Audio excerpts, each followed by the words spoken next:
Hi guys! For today, it's going to be our paycheck number 2 cash stuffing for the month of January. Set up na yan guys. Unlike the first cash stuffing natin na talagang disorganized pa yan. Kasi I wanted to show you kung ano yung ginagawa ko from the top. But now, let's do this cash stuffing paycheck number 2. So, let me just open our budget planner. Grabe, no? Paycheck number 2 na tayo. So, meaning, papunta na tayo ng end of the month. My God! And, first, nagagawin natin, guys, is of course, to put in yung income. So, which is 1, 2, 3, 4, 5, 6, 7, 8, 9, 10,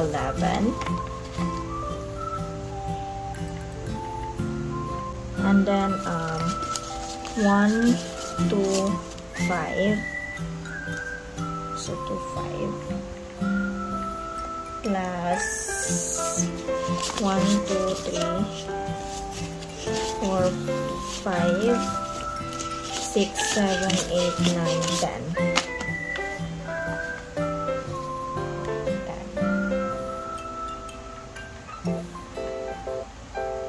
10, sorry, that's 1,000 plus 1, 2, 3, 4, 5, 6, 7 plus 700. So that's 15,200 for my income, paycheck number 2.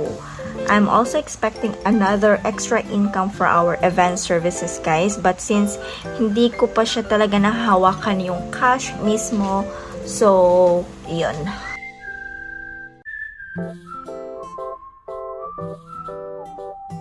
Yung next na gagawin natin, guys, is to clear out muna. Let's see if we have something na wala. Okay, so zero na tayo sa grocery, sa gas, for the parking, for the Veco.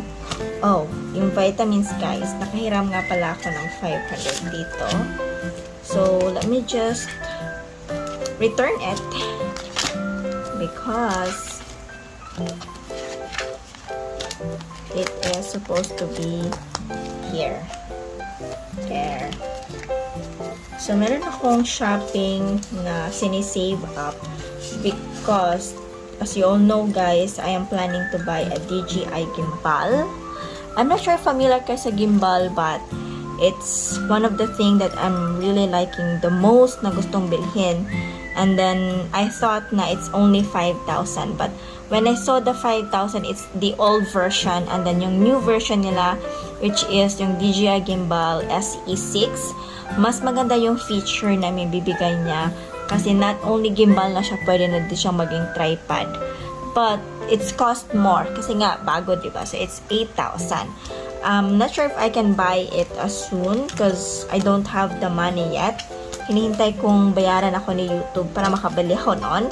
I don't want to spend something na hindi ko pa yung hawak yung pera. But, let's see. Kasi we have upcoming travel this coming February. And I'm planning na hopefully si gimbal darating para magamit ko siya on that travel. But, let's see. Let's hope. Let's see if we can absolutely do it. Right? Saan ko ba siyang i-zoom in or no? Or are you okay with this ganitong screen? Kasi last time or sa mga previous videos ko, guys, it's super zoom na yung makikita nyo ito lang, tsaka here. But I'm not really sure if gusto nyo ganitong setup. Let me know in the comment section, ha? Para I can make an adjustment for you. So, yan. Zero pa yan, guys. I haven't made a budget yet. So, actually, yung debt, wala talaga akong utang for now. But for the grocery, let me see if I can set up for 5,000. For the food, it's still 2,000.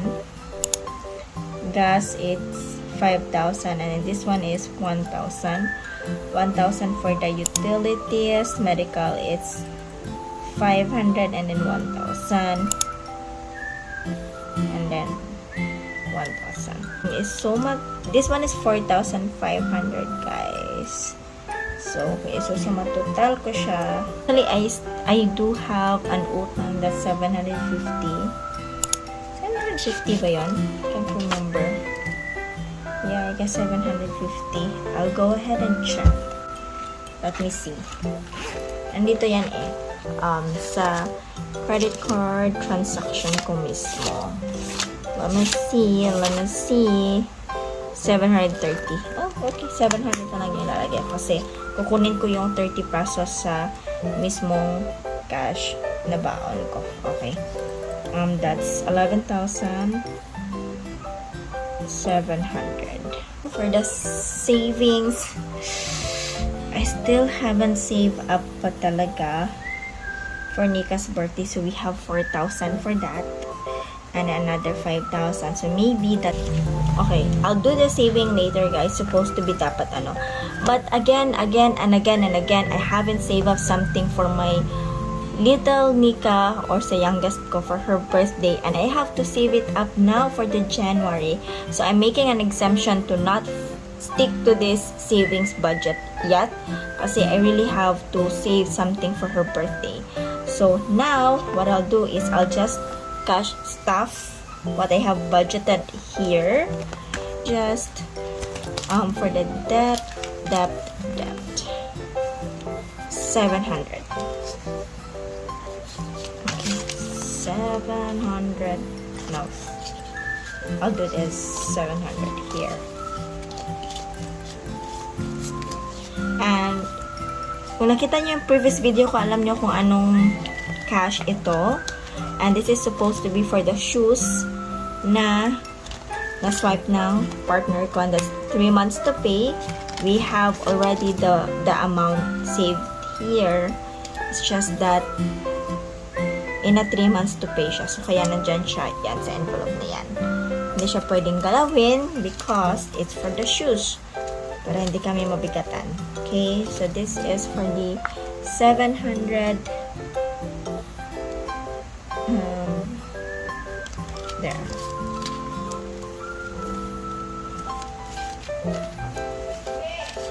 Okay. So making 700 here. Grocery it's 1.5. Oh, di ko na bring yung sa baon ko. So for my food, that's 2,000. So let me see. 1, 2, 3, 4, 5, 6, 7, 8, 9, 10.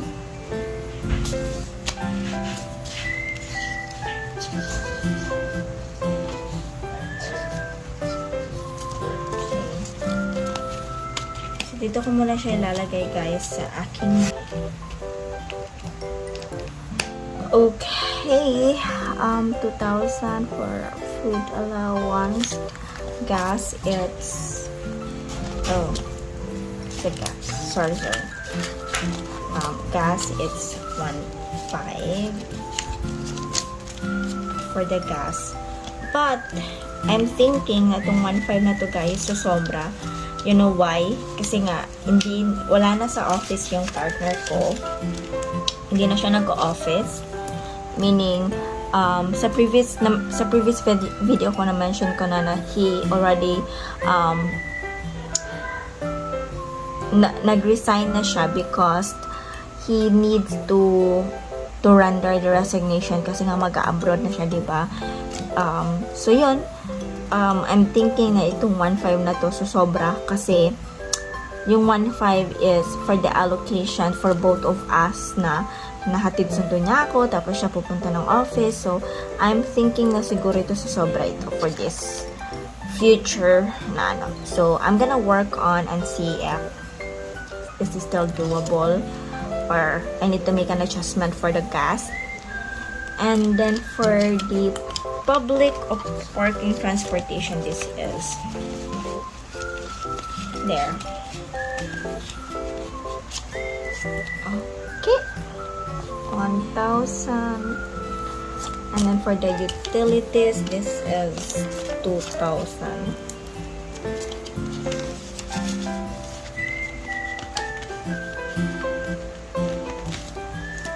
Okay. And then for the vitamins is 500, which is wala ako nito. Ay, yeah, wait.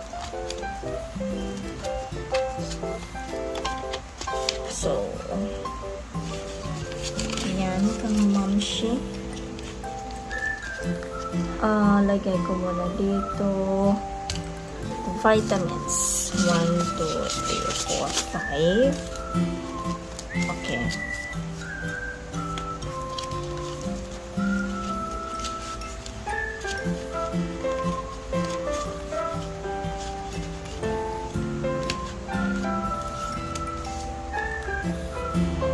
So 500, and then for his allowance it's 1.5, but yun nga, wala akong ano, so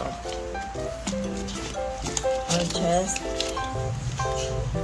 give him like that. Wait ha, maghanap muna ako ng dalawang 500.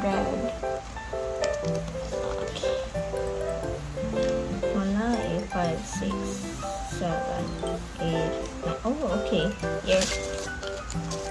Yan. Nakapag-exchange ako dito. So, for his allowance, I'm adding 500.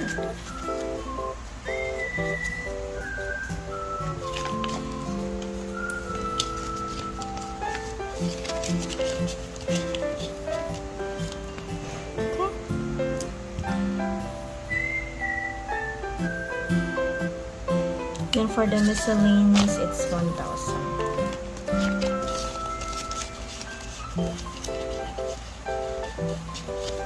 There.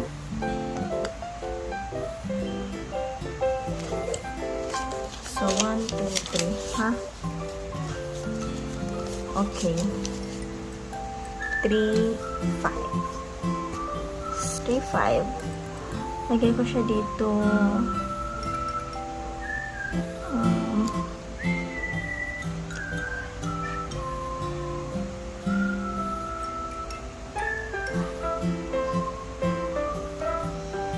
3,500. 1, 2, 3.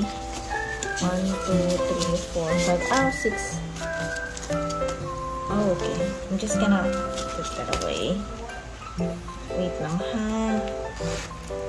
Kasi I found a 500 here. And I'm gonna take this. Yan, para madami akong change. So, 3,500 for her birthday. So, meron na akong 4,000. Whew!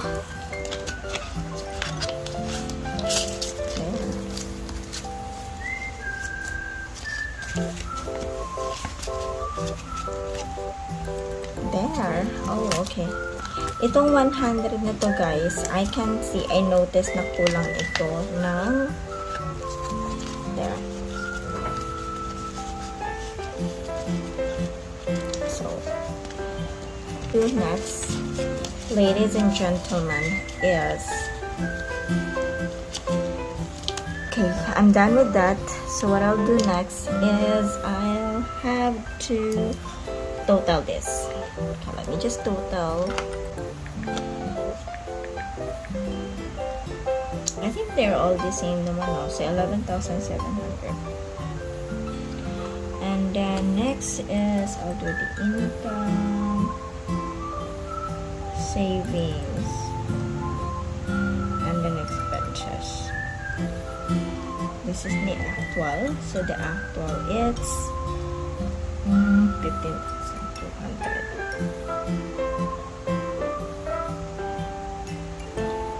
Savings is 3,500. Then 11,700. Okay. There we go. Yan. Next is I'll go check kung ano yung mga credit card transaction ko, guys, and let me just pause. Okay, kasi I need to check the app. So, yan. Nalagay ko na yung aking credit card transaction. 100 na to. So, let me just total ha. Wait lang. 390 plus 600 is 2069 plus 221 plus 600. So, 3880. Check ko yung credit card ko dito. If it's 38 something, 1, 2, 3, or 4,000. So, it's paid. Okay, it's paid. Yeah, there. Okay, so I'll just tag this as paid with my green pen here.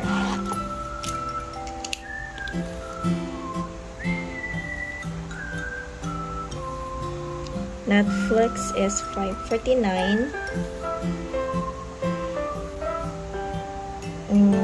SNR 1,058. So this is, dito ko siya kukunin mismo sa ano guys, sa allowance ng aking partner kasi it's his, sa kanya to galing eh. Meaning, yung item na sinwipe dito, sa kanya yun. So, dito ko siya kukunin sa kanyang allowance. So, since meron pa naman akong sobra na 100 plus ata, so I'm all paid off with this. And then, so Netflix is 550, which is wala pa namang change dito. So, mamaya na yan. And then, 730. So, yun nga. Ito. Okay. I think I'm all set. There.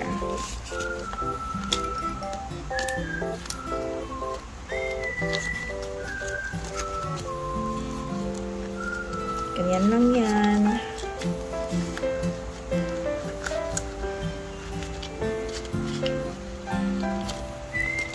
There. So, this is paid. Ang hindi pa bayad is yung Netflix, which is $549. And then, I hope I can make it.